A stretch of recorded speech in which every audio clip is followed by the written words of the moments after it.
Terminator 2D No Fate is a new, retro-inspired action video game from developers Bitmap Bureau based on the classic film Terminator 2 Judgment Day, which released back in 1991, often cited as one of the best sequels ever made. Bitmap Bureau themselves have a decent track record when it comes to creating retro-style games, Battle Axe and Xenocrisis being a couple of theirs that I really enjoy, so it'll be interesting to see how they handle the Terminator IP. Well, he said he'd be back, so here he is, but would Hasta la Vista have been a more appropriate send-off this time? Well, thank you to the publishing team for the review code, and now let's find out.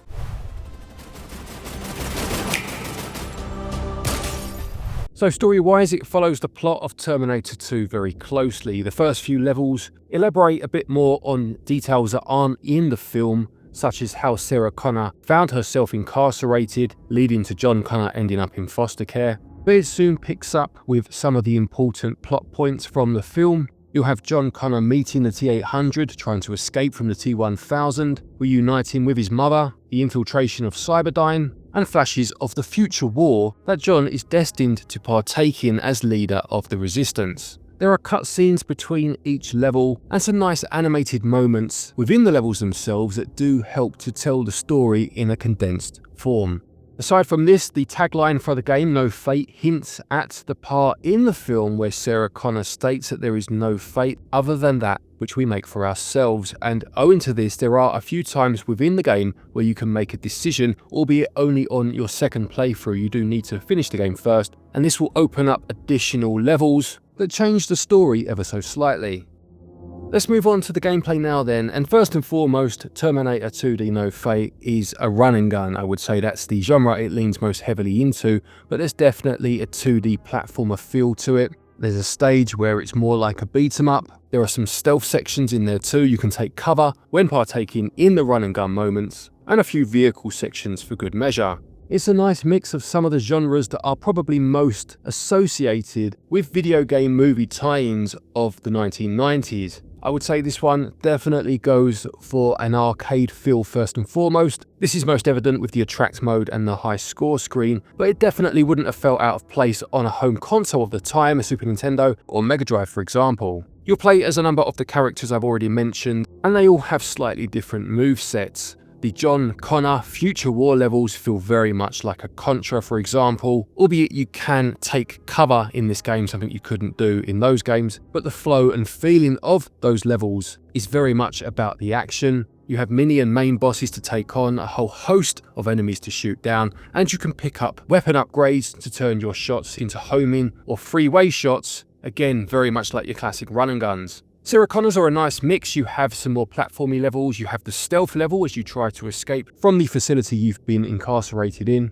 whereas the T-800 gets a beat 'em up level which replicates the closed boot motorcycle scene in the bar. And instead of taking damage as a T-800 in this level, you instead lose time every time you are hit. This game does really promote the high score aspect of getting as best score as you can and posting it on that high score screen to the point where uninterrupted kills will multiply your score. You're also given a grading at the end of each level, and you can go back and replay to try and improve this and go for the coveted S rank. You can unlock further difficulty modes by completing the game, and there are also extra game modes that you can unlock, things such as a boss rush, and you do this by completing it following the alternative storyline that I mentioned in the intro, where you have particular choices to make at certain points that would deviate from the story told in the film and give you additional levels. And for the most part, on normal difficulty, the game isn't overly difficult. What will make it more difficult is the fact that if you die and lose all your continues,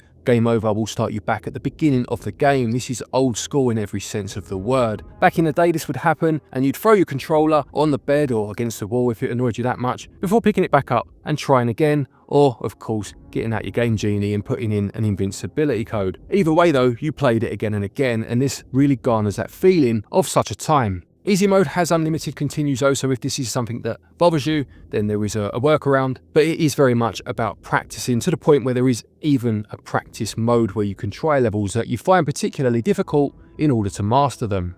In terms of controls, most of it is pretty standard, but each character does have a slight variation on the standard move set to differentiate them to some degree. I felt for the most part the controls were absolutely fine. There were a couple of times though where the drop down and the roll, which are very similar button movements, did lead to some incorrect inputs, and on some levels this could be the difference between life and death, and when you have such a finite amount of continues, this can be frustrating.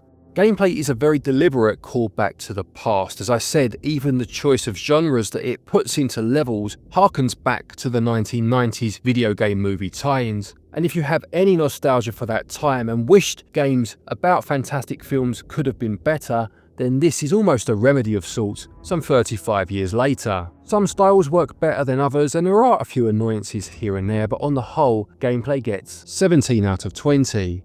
Controls by a similar token do their job for the most part, but a couple of the layouts do lead to some mistakes being made at times. They get 18 out of 20.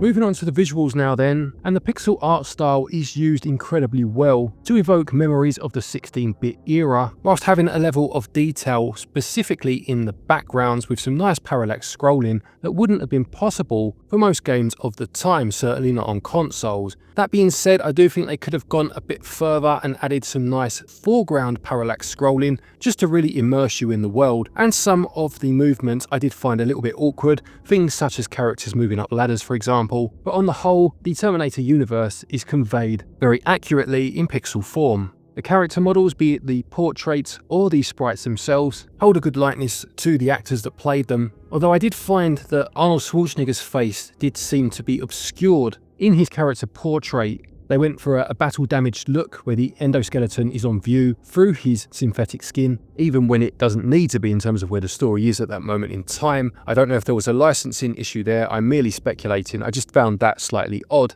I mentioned the attract mode at the beginning, and honestly it's a perfect rendition of what you'd have seen in the arcade back then. Again, that Terminator endoskeleton on full display with the flames in the background, the metallic T2 logo shunting across the screen, the future war showing in the background as it shows you the high scores. Everything about it is just perfectly replicated. Performance-wise, you're looking at 60 frames per second on the Switch 1. Now, we did run a test on the Switch 1 and Switch 2, and both performed at 60 with some minor drops, with the Switch 1 having a few more drops. However, this was with screen shake on, which is on by default. When turning this off and then running the Switch 1 version through again, it was much more stable, so it may have been the screen shake affecting the software. I didn't notice any drops, I must say, while playing. Audio-wise, you have the classic Terminator theme in there, it wouldn't have felt complete without it, as well as some of the other parts of the score from the film, such as the T-1000 score is in here, as well as some of the licensed songs. So in the bar area again, where the T-800 acquires his clothes, shall we say, you have the, I think it's called Cadillac's Guitars song that's playing when he first enters, and you also have the Bad to the Bone song, which plays at a certain point. There is some voice acting in the game. It talks over the character profiles at the start before you press play. However, there's no voice acting or voice samples from any of the actors, be it newly recorded or taken from the film, which was a bit of a shame. It would have been nice to at least have some of the iconic lines in there, "I'll be back, hasta la vista," spoken rather than just written on the screen. Visuals certainly look the part in terms of the era this game is trying to evoke, although I think these days more could have been done to really make them top tier pixel animation. They get 16 out of 20. Audio, it pulls its cues perfectly from the film, and obviously has some of the score from the film and the licensed soundtrack in there too. It's just a shame that there isn't any recorded speech in there for any of the major characters. Overall though, it gets 19 out of 20.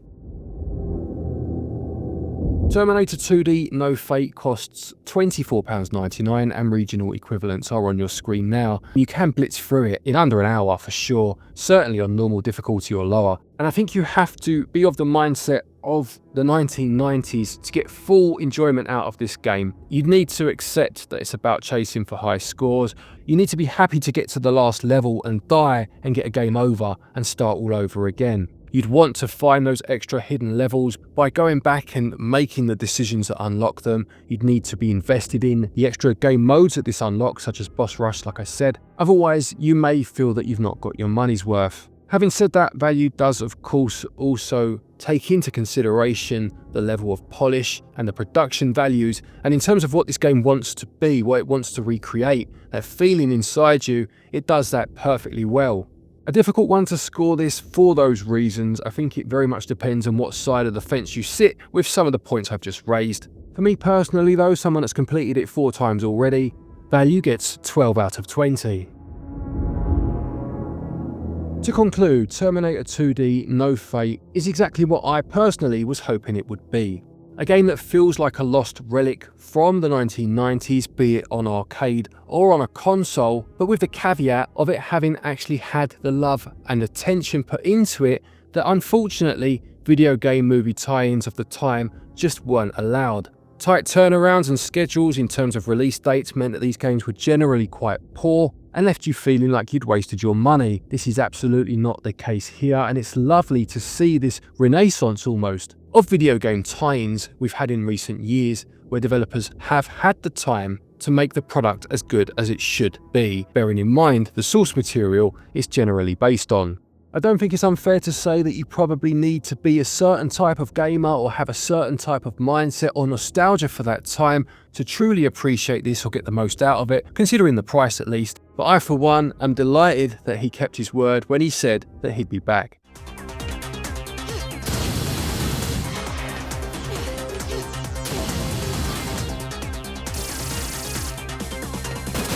Terminator 2D No Fate gets a SwitchUp score of 82%. So there you have it, that's my review of Terminator 2D No Fate, a fantastic game, a brilliant love letter to the film, but also 90s gaming as far as I'm concerned.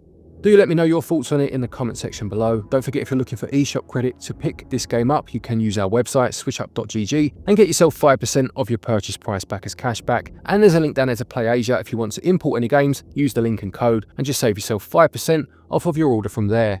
Thank you to our patrons and our channel members for your continued support, and to each and every one of you for watching our videos. Take care, and until next time, happy gaming.